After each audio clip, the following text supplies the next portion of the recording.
ನಮಸ್ಕಾರ ನಾಗೇಶ್ ಅವರೇ. ನಮಸ್ಕಾರ ಸರ್. ಸರ್, ಏನ್ ಸರ್ವೆ ನಂಬರ್ 627 ವಿಚಾರವಾಗಿ ಒಂದು ವಿವಾದ ಇದೆ. ಅದು ನ್ಯಾಯಾಲಯ ಮತ್ತೆ ಎಸಿ ಕೋರ್ಟಲ್ಲೂ ಕೂಡ ಒಂದು ಪ್ರಕರಣ ದಾಖಲಿಸಿದೀವಿ ಅಂತ ಹೇಳಿದ್ರಿ. ಹೌದು ಸರ್. ಹೇಳಿ ಸರ್, ಈ ವಿಚಾರ ಇದು ಈ ಸ್ವತ್ತು 627ರಲ್ಲಿ ಎಷ್ಟು ಸ್ವತ್ತಿದೆ ನಿಮ್ದು? ಸರ್, ನಮ್ಗೆ ಒಕ್ಕಡೆ 627 ಸರ್ವೆ ನಂಬರ್ ಅಲ್ಲಿ ಟೋಟಲಿ ಆಗಿ ನಮ್ದು 6 ಎಕರೆ 21 ಕುಂಟೆ ಸರ್. ಮೂಲತಃ ಜಮೀನು ಅಂದ್ರೆ ಯಾರ ಹೆಸರಲ್ಲಿತ್ತು ಅದು? ಅದು ನಮ್ಮ ಕೆಂಪೇಗೌಡನ ಮಗ ಪುಟ್ಟೇಗೌಡ ಅಂತ ಇದ್ರು, ನಮ್ಮ ಮುತ್ತಾತ ಅವ್ರ ಹೆಸರಿಗೆ ಆಗಿತ್ತದು. ಯಾವಾಗ ಸರ್, ಅದು ಮಳವಳ್ಳಿ ಮೈಸೂರು ಡಿಸ್ಟಿಕ್ ಆಗಿತ್ತು. ಮೈಸೂರು ರಾಜ್ಯ ಅಂತ ಹೇಳಿ ಮೈಸೂರು ರಾಜ್ಯ ಆಗಿತ್ತು. ಅದು ಅವ್ರು ಯಾರು ಅದ್ಯಾರು ಭಟ್ರು ಅಂತ ಬರ್ತಿದ್ರು, ಅವರಿಂದ ಇವ್ರು ತಕೊಂಡಿದ್ರು. ಆ ಮೂಲ ದಾಖಲಾತಿ ನಿಮ್ಮ ಹತ್ರ ಇದೆಯಾ? ಆ ಮೂಲ ದಾಖಲಾತಿ ಆಯ್ತಾ ಸರ್ ನಂದು? ಅಂದ್ರೆ 6 ಎಕರೆ ಎಷ್ಟಿದೆ ನೋಡಿ? 6 ಎಕರೆ 21 ಕುಂಟೆಗೂ ಐತೆ. ಇದೆಯಾ ನಿಮ್ಮ ಹತ್ರ? ಆಯ್ತಾ, ನಮ್ಮ ಹತ್ರ ಐತೆ. ಹೇಳಿ, ಮುಂದಕ್ಕೆ ಹೇಳಿ. ಅದೈತೆ. ಅದರಿಂದ ನಮ್ಮ ತಾತ ಮುತ್ತಾತ ನಮ್ಮ ಅಜ್ಜಿಗೆ ವ್ಯವಸ್ಥಾ ಪತ್ರ ಮಾಡಿದ್ರು. ಯಾವಾಗ ವಯಸ್ಸು ಕಾಲದಲ್ಲಿ ಅವಳಿಗೆ ಒಬ್ಳೆ ಮಗಳು ಬೆಟ್ಟಮ್ಮ ಅಂತ. ಬೆಟ್ಟಮ್ಮನ್ಗೆ 3.5 ಎಕರೆ ಮಾಡ್ತಾರೆ. ನನ್ನ ಅಳಿಯ ನಮ್ಮ ಬೇರೆ ಊರವರು, ಮಗಳು ಇಲ್ಲಿ ಅವಳೆ. ನನ್ಗೆ ಇಲ್ಲೇ ಬಂದು ನಾನು ನನ್ನ ಹೆಂಡತಿಗೆ ನನಗೆ ಇವರು ಎಲ್ಲ ನನಗೆ ಒಂದು ಅನುಭವದಲ್ಲಿ ಇತ್ಕೊಂಡು ನಾನು ಸೇವೆ ಮಾಡ್ಕೊಂಡು ಇಲ್ಲೇ ಇತ್ಕಲಿ, ನನ್ಗೆ ಇನ್ಯಾರು ಇಲ್ಲ ಅಂತ ಅಂದ್ಬಿಟ್ಟು ಬರೀತಾರೆ, ವ್ಯವಸ್ಥಾ ಪತ್ರ ಮಾಡ್ತಾರೆ. ಆ ವ್ಯವಸ್ಥಾ ಪತ್ರ 1937 ಆಯ್ತದೆ. ಇಲ್ಲಿ ಸಬ್ ರಿಜಿಸ್ಟರ್ ಆಫೀಸಲ್ಲಿ ಆಯ್ತದೆ. ಆ ಕ್ರಮೇಣ ಏನ್ ಮಾಡ್ತಾರೆ, ಆಗ ಅನುಭವದಲ್ಲೇ ಎಲ್ಲ ಇರ್ತಾರೆ. ನಮ್ಮ ಅಜ್ಜಿ ಒಬ್ಳೆ ಮಗಳು ಅನುಭವದಲ್ಲಿ ಎಲ್ಲ ಮಾಡ್ಕೊಂಡ್ ಬಂದು ಒಬ್ರಿಗೆ 627 ಸರ್ವೆ ನಂಬರ್ ಅಲ್ಲಿ 1 ಎಕರೆನ ಚೌಡೇಗೌಡ ಅನ್ನೋರ್ಗೆ 68ರಲ್ಲಿ ಭೋಗ್ಯ ಮಾಡ್ತಾರೆ. ಆ ದಾಖಲಾತಿ ಇದೆಯಾ ನಿಮ್ಮ ಹತ್ರ? ನಮ್ಮ ಹತ್ರ ಐತೆ, ಈ ಸಿನೂ ಐತೆ, ಭೋಗ್ಯ ಪೇಪರ್ ಐತೆ. ಹೇಳಿ, ಮುಂದಕ್ಕೆ ಹೇಳಿ. ಅದಾದ ಚಿಕ್ಕಣ್ಣ ಅಂತ ಒಬ್ರು ಇದಾರೆ, ಅವರ ನಿಂಗಮ್ಮ ಅನ್ನೋರ್ಗೆ 1 ಎಕರೆ ಮಾಡ್ತಾರೆ. ಮಾರಾಟ ಮಾಡೋದಾ? ಇಲ್ಲ, ಭೋಗ್ಯನೇ ಅವ್ರಿಗೂ ಮಾಡ್ತಾರೆ. ಅವ್ರಿಗೂ ಭೋಗ್ಯ ಮಾಡ್ತಾರೆ. ಯಾವಾಗ 77ರಲ್ಲಿ. ಅದಾದ ನಂತರ 87, 88ರಲ್ಲೂ 1 ಎಕರೆ ಎತ್ಕೊಂಡೆ ಅವ್ರಿಗೆ ಮಾರ್ಬಿಡ್ತಾರೆ. ಆಗ ನಮ್ಗೆ 1 ಎಕರೆ ಎತ್ಕೊಂಡೆ ತಗೊಳ್ಳಿ ನೀವು, ಭೋಗ್ಯ ಹಂಗೆ ಇರ್ಲಿ ಬೇಕಾದ್ರೆ ಇದು ಅಂತ ಅಂದ್ಬಿಟ್ಟು. ಅದಾದ ನಂತರ ನಾವು ಮೂಲತಃ ಏನಿತ್ತು ಜಾಗ 3 ಎಕರೆ ಚಿಲ್ಲರೆಯಲ್ಲಿ ನಾವೇ ಇರ್ತೀವಿ ಭೋಗ್ಯದಲ್ಲಿ, ಅನುಭೋಗದಲ್ಲಿ. ಅದಾದ ನಂತರ 22 ಕುಂಟೆ ಮಾತ್ರ ನಮ್ಗೆ RTC ಬತ್ತಾಯಿತ್ತೆ. ಅನುಭೋಗದಲ್ಲಿ ಇದ್ದೇನಾಗೈತೆ, ಚೌಡೇಗೌಡಂಗೆ 1 ಎಕರೆ 16 ಕುಂಟೆ, ದೊಡ್ಡತಾಯಮ್ಮನ್ಗೆ 1 ಎಕರೆ 10 ಕುಂಟೆ, 629ರಲ್ಲಿ ಇರುವುದು ಅವರು ಅನುಭೋಗದಲ್ಲಿ. ಜಾಗ ಅವ್ರದ್ದು 629ರಲ್ಲಿ ಐತೆ. RTC ಮಾತ್ರ ಅವ್ರ ಹೆಸರಲ್ಲಿ ಓಡ್ತಾ ಇದೆ. ಅದಾದ ನಂತರ ಏನ್ ಮಾಡ್ದೆ, ಈಗ ನಾನು AC ಅವ್ರಿಗೆ ಸಿವಿಲ್ ನಮ್ಮ ಉಪವಿಭಾಗಾಧಿಕಾರಿ ಅವ್ರಿಗೆ ತಾಲೂಕ್ ಸರ್ವೇರ್ಗೆ ಕೊಟ್ಟು ತಹಸೀಲ್ದಾರ್ಗೆ ನಾನು ಅರ್ಜಿ ಕೊಟ್ಟೆ. ಅವರು ತಾಲೂಕ್ ಸರ್ವೇರ್ಗೆ ಹಾಕಿದ್ರು. ತಾಲೂಕ್ ಸರ್ವೇರ್ ಬಂದು ರಿಪೋರ್ಟ್ ಮಾಡ್ಕೊಟ್ಟವ್ರೆ.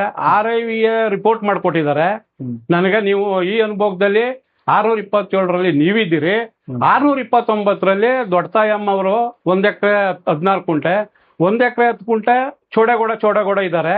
ಇದು RTC ಚೇಂಜ್ ಆಗಬೇಕು, ನೀವು RTC ಮಾಡ್ಕೊಳ್ಳಿ ಅಂತ ದಾಖಲಾತಿ ಕೊಟ್ಟಿದ್ದಾರೆ. ಅದ್ರ ಪ್ರಕಾರವಾಗಿ ಈಗ ಸಿವಿಲ್ ಅದರಲ್ಲಿ AC ಕೋರ್ಟಲ್ಲಿ ಇದೆ, ಅದು ನಡೀತಾ ಇದೆ. 1 ಎಕರೆ ಭೋಗ್ಯದ್ರಲ್ಲಿ 1 ಎಕರೆ ಭೋಗ್ಯ ಹಾಕಿತ್ತಲ್ಲ ಚೌಡೇಗೌಡ ಅನ್ನೋರ್ಗೆ ನಾನು ಸಿವಿಲ್ ಕೋರ್ಟ್ ಅಲ್ಲಿ ದಾವ ಹಾಕಿದ್ದೀನಿ.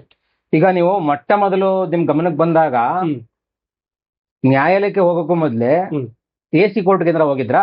AC ಕೋರ್ಟ್ಗೆ ಹೋಗಿದ್ದ ಸರ್. ಅಲ್ಲಿ ಹೋದಾಗ ಏನೋ ವಜಾ ಆಗಿತ್ತು ಅಂತ ಕೇಳ್ಪಟ್ಟಿದ್ದೀನಿ. ಇಲ್ಲ, ಅವ್ರು ಏನ್ ಮಾಡಿದ್ರು ಅಂತಂದ್ರೆ ಹಳೆ RTCಲಿ 1969ರಿಂದ 20 ಗಂಟಲುವೆ ಹಳೆ RTCಲಿ ಕೈ ಬರವಣಿಗೆ ಅರ್ಪಿಸಿ ಭೋಗ್ಯ ಅಂತ ಬತ್ತಾಯ್ತು. 1 ಎಕರೆ 16 ಕುಂಟೆ ಚೌಡೇಗೌಡ ಅನ್ನೋರ್ಗೆ ಭೋಗ್ಯ ಹಾಕೈತೆ, ಭೋಗ್ಯ ಅಂತ ಬತ್ತಾಯ್ತು. ಆಗ ನಾವು ಅಲ್ಲಿಗೆ ಹಾಕಿದ್ದು. ಅವ್ರೇನ್ ಮಾಡಿದ್ರು, ನೀವು ಸಿವಿಲ್ಗೆ ಹೋಗಿ ಅಂತ ಅಂದ್ಬಿಟ್ಟು ಎಂಡಾಸ್ಮೆಂಟ್ ಕೊಟ್ರು. ಸರಿ ಆಯ್ತು. ಇವಾಗ ನ್ಯಾಯಾಲಯಕ್ಕೆ ಎಷ್ಟನೇ ಇಸ್ವಿಲ್ ಹೋದ್ರಿ? ನಾವು ಅಲ್ಲಿಗೆ 19ರಲ್ಲಿ ಹೋದ, ಇಲ್ಲಿಗೆ 24ರಲ್ಲಿ ಹೋದ. ಸ್ಟಿಲ್ ಕೇಸ್ ರನ್ನಿಂಗ್ ಇದೆಯಾ? ಸ್ಟಿಲ್ ಕೇಸ್ ರನ್ನಿಂಗ್ ಅಲ್ಲಿ ಐತೆ. ಈಗ ಈ ತಿಂಗಳ 23ರಲ್ಲಿ ಐತೆ. AC ಸಾಹೇಬ್ರ ಸನ್ನಿಧಿಲಿ ನಾಳೆ ಐತೆ. ಅಂದ್ರೆ ಇವಾಗ ನೀವು ಒಂದೇ ಪ್ರಕರಣಕ್ಕೆ ಸಿವಿಲ್ ಕೋರ್ಟ್ಗೂ ಹೋಗಿದ್ದೀರಾ, ಇತ್ತ ಕಡೆ AC ಕೋರ್ಟ್ಗೂ ಹೋಗಿದ್ದೀರಾ? ಇಲ್ಲ, ಒಂದೇ ಪ್ರಕರಣ ಅಲ್ಲ ಇದು. ಒಕ್ಕಡೆ 2 ಎಕರೆ 13 ಕುಂಟೆ ಒಕ್ಕಡೆ, 1 ಎಕರೆ ಒಕ್ಕಡೆ. ಹೌದಾ? 1 ಎಕರೆ ಸಿವಿಲ್ ಕೋರ್ಟ್ ಅಲ್ಲಿ ಐತೆ. 7 ಎಕರೆ 13 ಕುಂಟೆ ಇಲ್ಲಿ ಮಳವಳ್ಳಿ JMC ನ್ಯಾಯಾಲಯದಲ್ಲಿ ಐತೆ 1 ಎಕರೆ. 7 ಎಕರೆ 13 ಕುಂಟೆ ಸಿವಿಲ್ ಅಲ್ಲಿ ಐತೆ. ಸಿವಿಲ್ ಅಲ್ಲಿ ಯಾಕೆ ಅಂತಂದ್ರೆ ನಮ್ಮ AC ಇದ್ರಲ್ಲಿ ಯಾಕೆ ಅಂತಂದ್ರೆ RTC ಚೇಂಜ್ ಆಗ್ಬೇಕು. ಅನುಭೋಗದಲ್ಲಿ ಅವರೇ ಇದ್ದಾರೆ, ನಾವು ನಮ್ ಜಾಗದಲ್ಲಿ ಇದ್ದೀವಿ. RTC ನಂಬರ್ ಚೇಂಜ್ ಆಗ್ಬೇಕು ಅಷ್ಟೇ ನಮ್ದು. ಈಗ AC ಅವ್ರು ಏನ್ ಹೇಳ್ತಾರೆ ಇವಾಗ? ಅದು ಕೇಸ್ ನಡೀತಾ ಇದೆ. ನಡೀತಾ ಇದೆಯಾ? ಸರಿ ಸರ್, ಇವಾಗ ಇನ್ನೊಂದು ಮುಖ್ಯವಾದ ಪ್ರಶ್ನೆ ಸರ್. ಈಗ ಯಾವುದೇ ಒಂದು ಸ್ವತ್ತುಗಳು ಅಥವಾ ಈ ಯಾವುದೇ ಒಂದು ಸಿವಿಲ್ ಡಿಸ್ಪ್ಯೂಟ್ಗಳಲ್ಲಿ ದೀರ್ಘಕಾಲ ಅಂದ್ರೆ ಈಗ ನಾನು RTCಗಳು ನೋಡಿದೆ, ಅವ್ರು ತೋರಿಸಿದ್ರು RTCಗಳು ದೀರ್ಘಕಾಲ ಅವ್ರ ಹೆಸರಲ್ಲೇ RTC ಎಲ್ಲ ಬರ್ತಾ ಇದೆಯಲ್ಲ ಸರ್. ನಾವು RTCನೇ ಒಂದು ಅದಕ್ಕೆ ಇದಲ್ಲ, ಶೇರ್ ಡೀಡ್ ಯಾವ್ದಾರು ಒಂದು. ಈಗ ಅವ್ರಿಗೆ ಜಾಗ ಹೆಂಗ್ ಬತ್ತು? ಓಕೆ, ಆಯ್ತು, ನಾನು ಅದನ್ನು ನಾನು ವಿಚಾರಿಸ್ದೆ. ಅವ್ರು ಹೇಳ್ತಾರೆ ಮೂಲ ದಾಖಲಾತಿ ಹುಡುಕಾಡಿದ್ದಾರೆ, ಸಿಕ್ಕಿಲ್ಲ ಅಂತ ಎಂಡೋರ್ಸ್ಮೆಂಟ್ ಕೊಟ್ಟಿದ್ದಾರೆ ಅಂತಾನು ಹೇಳ್ತಾ ಇದ್ದಾರೆ. ಈಗ ಇನ್ನೊಂದು ವಿಚಾರ ಏನು ಅಂತಂದ್ರೆ, ನಿಮ್ಮ ಎಲ್ಲಾ ಅನುಭವದಲ್ಲಿ ಇದೀವಿ ಅಂತ ಹೇಳಿದ್ರಲ್ಲ, ಅಷ್ಟು ವರ್ಷಗಳು ನೀವು ಕಂದಾಯ ಕಟ್ಟಿರೋ ರಸೀತಿ ನಿಮ್ಮ ಹತ್ರ ಇದೆಯಾ ಸರ್? ಅವಾಗ ಕಟ್ಟಿರೋದು ಐತೆ.